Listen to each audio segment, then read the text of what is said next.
Video number 2 પ્રથમ વિડિયોમાં આપણે ઓમકાર જાપની ચર્ચા કરી। વિડિયો નંબર 2માં આપણે નાડી શોધન શીખીશું। ઓમકાર જાપ કર્યા પછી હંમેશા નાડી શોધન કરવું। નાડી શોધન કઈ રીતે કરવું તે અંગે આપણે આજે વિચારીએ। નાડી શોધન એટલે શું છે, કેટલી વાર કરવું,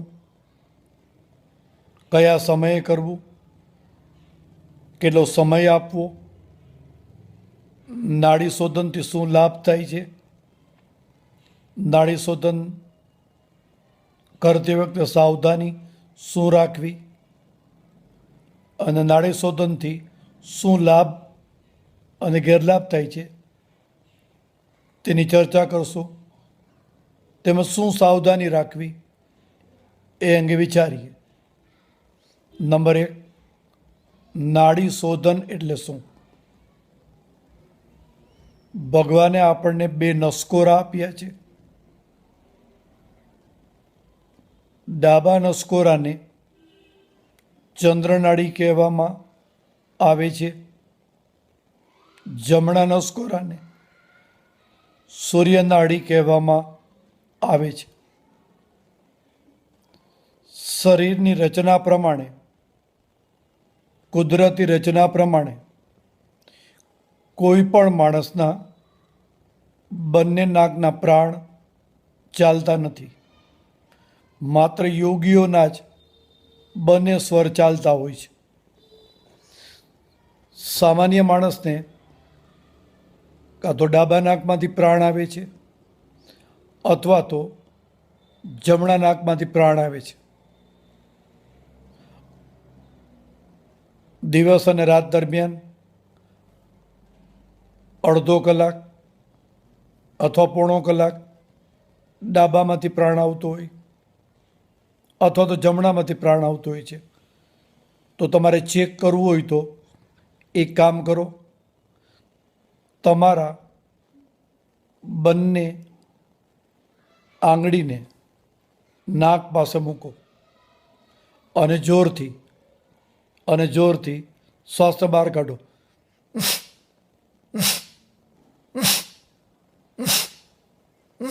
જુઓ, બરાબર નિરીક્ષણ કરશો તો કોઈના ડાબા નાકમાંથી વધુ પ્રાણ નીકળે છે, કોઈને જમણા નાકમાંથી વધુ પ્રાણ નીકળે છે।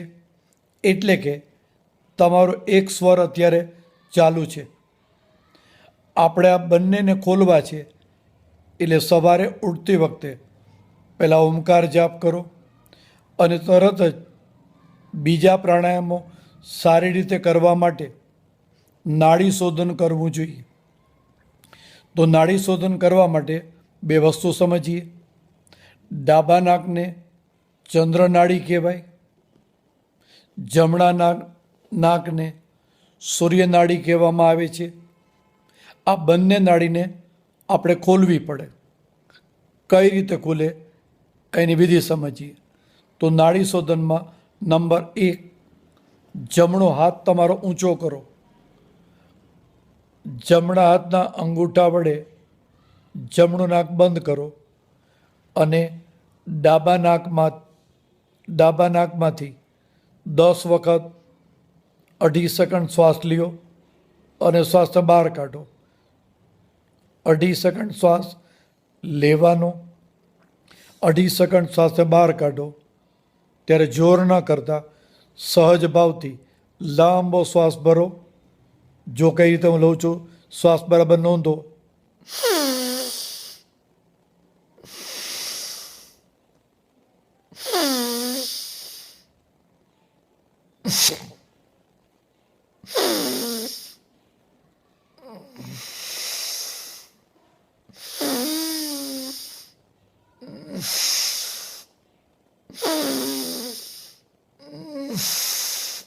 આ રીતે 10 વખત તમે માત્ર ડાબા નાકમાંથી શ્વાસ લ્યો અને ડાબા નાકમાંથી શ્વાસને બહાર કાઢો. જમણું નાક ત્યારે બંધ રાખશો. ત્યારબાદ સજ ગતિ આપો.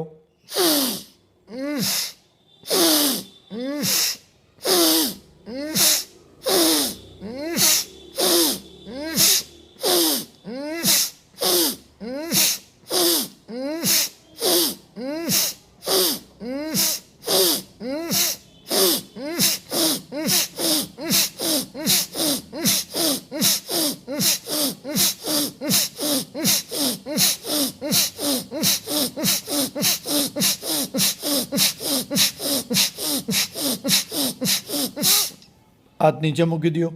મોઢું બંધ કરી લાંબો શ્વાસ ભરો.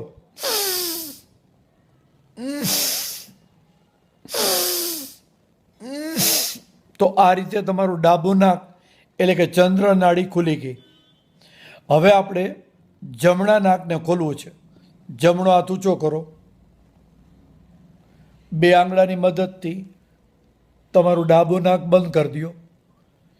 જમણામાંથી લાંબો શ્વાસ ભરો.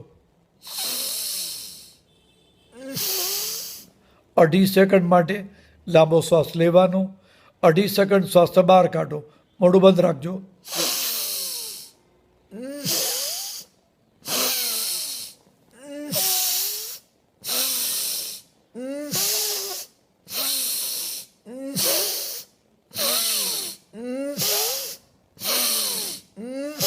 જરા ગતિ આપો.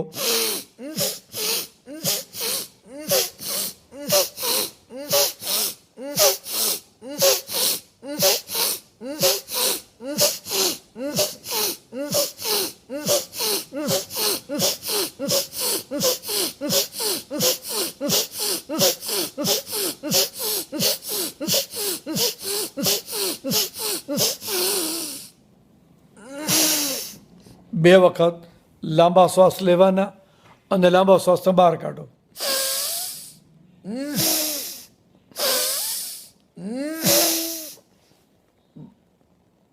આંગળીને નાક પાસે રાખો. મોઢું બંધ કરીને જોરદાર શ્વાસ બહાર કાઢો.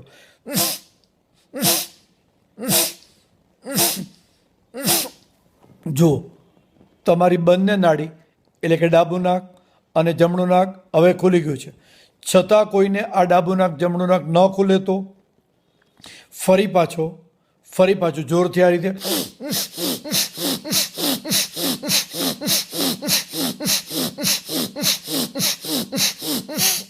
બીજા નાકમાંથી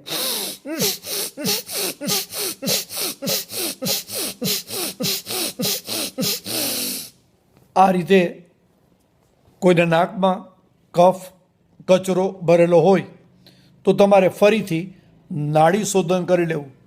નાડી શોધન કરશો એટલે બંને નાડી, ડાબું નાક ચંદ્ર નાડી, જમણું નાક સૂર્ય નાડી, આ બંને નાડી ખુલશે તો ભગવાને આપણને અહીંયા એક ત્રીજી નાડી આપી છે જેનું નામ છે સુષુમ્ણા નાડી.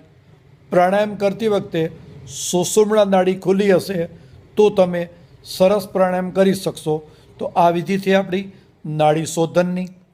નાડી શોધનમાં અતિ જોર ન કરવું, અતિ દબાણ ના આપવું, સહજ ભાવે 2.5 સેકન્ડ માટે શ્વાસ લેવાનો, સહેજ અટકવાનું અને શ્વાસ બહાર કાઢો. આમ 10 વખત બંને નાકમાંથી લાંબા ઊંડા શ્વાસ પહેલાં ડાબામાંથી લેવાનું, સહેજ શાંત થવાનું, જમણામાંથી શ્વાસ લેવાનું, સહેજ શાંત થવાનું. આ પ્રક્રિયાને કહેવામાં આવે છે નાડી શોધન. ડાબું નાક ચંદ્ર નાડી, જમણું નાક સૂર્ય નાડી, આ બંને ખુલે પછી જ પ્રાણાયામ કરવાનો. મિત્રો, અગત્યની વાત, તમારે જ્યારે વાંચન કરવું છે, તમારા દીકરા દીકરીઓ વાંચન કરવા બેસે છે, તમારે કોઈ અગત્યનો જીવનનો નિર્ણય લેવાનો છે, તો શાંત મન, સહજ મન, બંને નાડી તમારી ચાલુ હશે. ડાબી નાડી ચંદ્ર નાડી, જમણી નાડી સૂર્ય નાડી. જો બંને નાડી ચાલુ હશે તો તમે નિર્ણય લેવામાં અતિ ઝડપી બનશો, સહજ અને સાચો નિર્ણય આવશે. કુદરતી વ્યવસ્થા છે કે કોઈ દિવસ બે નાડી ચાલતી નથી, પણ આપણે પ્રાણાયામ દ્વારા બંને નાડી ચલાવી આપણું મન, શરીર અને આત્માને સ્થિર કરીએ તો નિર્ણય શક્તિ આપણી ઝડપી બને. બાળકો વાંચવા બેસે તો એમને નાડી શોધન કરાવી, જો તમે વાંચવા બેસાડશો, ઓમકાર જાપ કરાવી એને વાંચવા બેસાડશો અને જો ભસ્ત્રિકા પ્રાણાયામ કરી તમે એને વાંચવા બેસાડશો તો એનું મન સ્થિર થઈ જશે, બાળક વાંચવામાં એકાગ્ર બની જશે. તો પ્રાણ તમારા શરીરને જરૂર છે એટલે પ્રાણ વધારે આપો. તમારા મગજમાં 3.5 અબજ કોષ આવેલા છે, એ દરેકનો ખોરાક માત્ર પ્રાણ છે. તો નાડી શોધનથી પ્રાણ ડાબા મગજને અને જમણા મગજને બંનેને મળે છે. સૌથી પહેલાં ઓમકાર જાપ કરો, ત્યારબાદ નંબર 2 હંમેશા નાડી શોધન કરવું અને ત્યારબાદ ત્રીજો વિડીયો આપણે જોશું ભસ્ત્રિકા પ્રાણાયામનો. ઓમ